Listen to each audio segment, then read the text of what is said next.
person from a different world. Light skinned guy with the glasses. Dwayne Wayne's best friend, right? Quote unquote. I believe he was more of a friend to Dwayne than Dwayne was ever a friend to him, but we definitely gonna speak on that in this particular segment of Randumb Rants. All right, let's start from the beginning. So I don't really recall them ever speaking about Ron's mother, but I do know they spoke. Ron Johnson Sr. was actually on the show, and Ron is from Detroit. Ron Johnson Sr. We gonna say he came from a two-parent household. We just gonna say that. Detroit, Michigan. Great student. His father had his own car dealership. He sold cars. So entrepreneur. But his father is Hillman alum. And I only know that because of the Pledging episode, which we're about to get into that. But nonetheless though, Ron grew up. He was a good student, a little above average. He wasn't top of his class though. Coming out of Detroit. Father worked hard, decent student. His father pulled a couple strings in the frat, wrote him a couple letters, got him a couple letters of recommendation for Hillman. Y'all gotta remember, Hillman is prestige. Like the Huxtables went there. Y'all gotta understand that. And they are black royalty, so they treat it like a Morehouse, a Spelman, like a Howard in a sense, Hampton, quote unquote. But like cream of the crop goes there, This is like the god of HBCU, right? Nonetheless, though, Ron gets accepted there. Boom. This leads us to season 1, right? Ron's freshman year. This is the season that you guys already familiar with. Bill tried to give Denise her own spinoff. He was tired of her.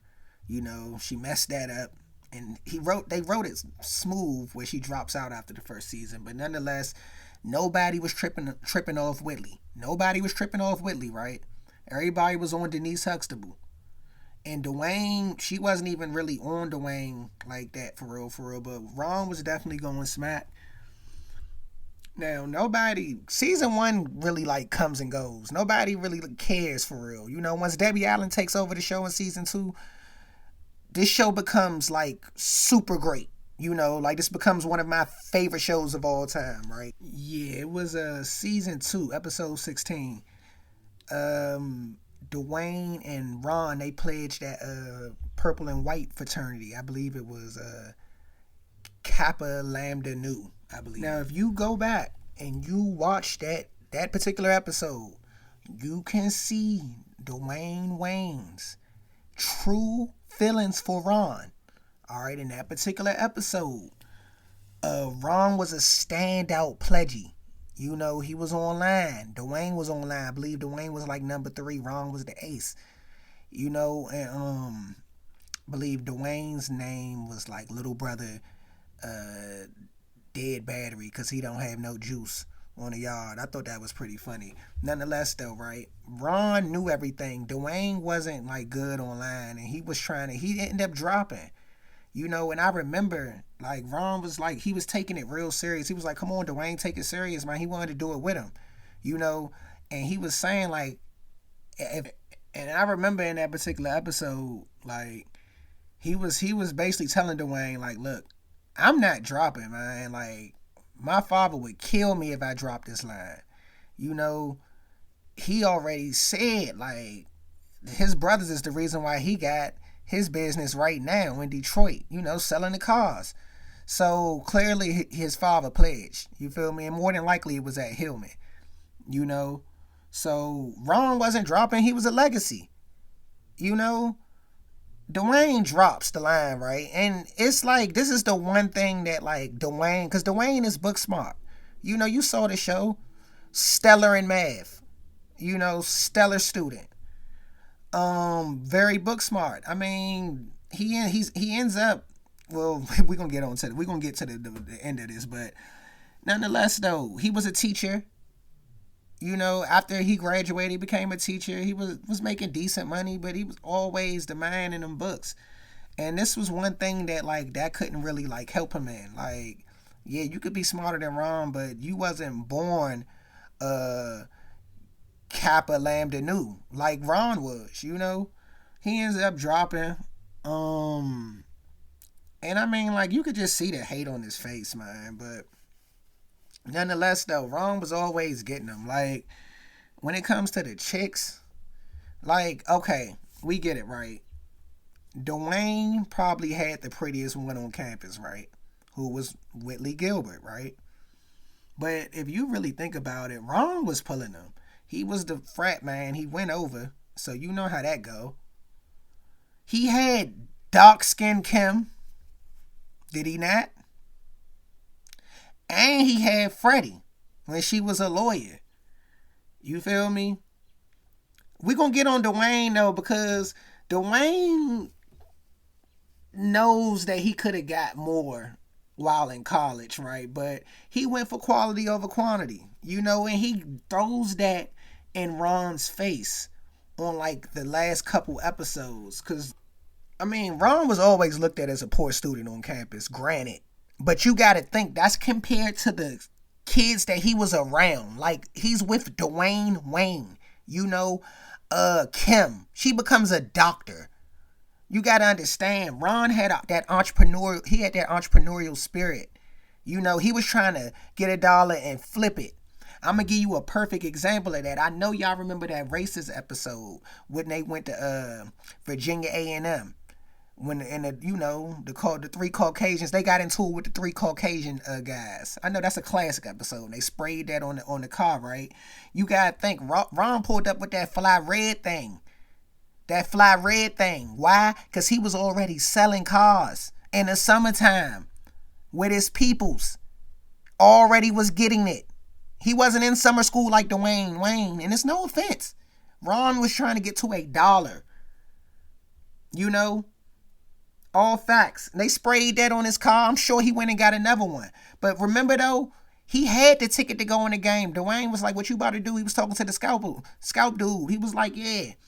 You can have my ticket. He sold the ticket to the scout dude, right? The dude bought the ticket. He went, used that money, and betted the three Caucasian dudes. And then Hillman came out. And then he flipped that and came. You saw what happened? Like, came off. Then got into it with him. Y'all know that story. Y'all have already seen that episode. I don't really gotta dwell on that. But yeah, Ron was about to try and make $1. You feel me? Ron managed that little jazz club. Then he ended up co-owning the junk. By the end of the damn show, he was owning the junk. And then let's get to that. Let's get to that. Dwayne Wayne, fake friend. My man Ron gives you the idea, right, of the game. Like, mind you, okay, Dwayne, he had the little chick, the little chick from Japan and whatnot, little bad chick, Kinu. I know y'all remember her. He ended up leaving her, going to Whitley, you know, marrying Whitley, whatnot, getting her pregnant, right? Last couple episodes, my man Ron was like, yeah, you know, come through with the baseball game. He came through with the concept of the baseball game that ended up striking big for Dwayne. You know, Kanishiwa ended up buying it, right? So Dwayne, he hollered at Dwayne like, yeah, this is a good, you know, this is our idea. You know, we can be business partners. He was like, Dwayne hit him with that. I'm not carrying you on my back. I've been carrying you on my back all year. I mean, basically the whole damn show. You know, like, what you want from me? And Ron was like, what you mean? Dwayne hit him with the look. I always had better grades than you. I always got better looking chicks than you. You was on Whitley's line for 6 years, which wasn't true, but you was on Whitley's line for 6 years and I married her. You know? Like, I give you 5%, but that's it. Sad, Slim. Sad. It broke Ron's heart, Slim. Did y'all see his face? His heart was broken. Heart was broken, Slim. He thought that was his man, Slim. Because Ron was definitely riding for you when you was doing your little campaign on campus. He was riding, lying for you, saying Jesse Jackson was backing you. All that. You forgot about that, though, right? You forgot about that. Dirty dude, Slim. And then Ron gonna tell his girl, who's a lawyer, Freddie, like, yeah, I'm thinking about suing Dwayne. She clearly ain't a daggone lawyer because she's not thinking with her greedy head. She's like, this is greedy. Da-da-da, doing the Rugrats voice. Like, why is you doing that? You supposed to be a lawyer. It should be $1 first. This is America. Sweetie, I'm going to need you to go back to law school. Freddie. Man, Ron ended up getting over it, man. He ain't go to the send-off. And I respect that. That pride and that good ego. He ain't go because he already knew. After that conversation, he knew, like, man, we ain't never going to be that click tight again, man. He about to move to Japan.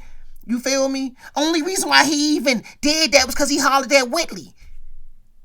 And Whitley told him, like, yeah, I'm pregnant. Dwayne got me pregnant. You know, y'all should make up. He try to go over and make up with Dwayne, right? Y'all saw it.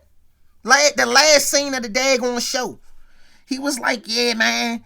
Dwayne was like, you right. I'm going to give you 50%, man. This man, Ron, says, no. Name your kid Ron or Rhonda. And Dwayne gets out of it. And it was like, okay, idiot. He's still stupid. Still dumb. You know, still stupid, man. Ron gave that man $200 too, man, to pay his phone bill. You know, Dwayne on the phone from Virginia to Japan, it's 93. I did the math, inflation math. That's $450. Ron gave that man $450 to pay his phone bill. He a teacher though. You feel me? Ain't making no money, Slim. My man running the club, Slim. Heartbroken, Slim. Heartbroken. I know I'm going off on this one. I went past the time, but this one of them ones though. This one of them. You know, Dwayne was like, man, I want you to be the godfather of my child, man. And Ron gladly accepted. And they left him with the Japan. And I'm going to tell you, he ain't never see Dwayne again. Because why? He ain't never see Dwayne again, man. And he knew that, man. Dwayne cashed out. You ain't get $1 from that. Ron Johnson, man. A different world, man.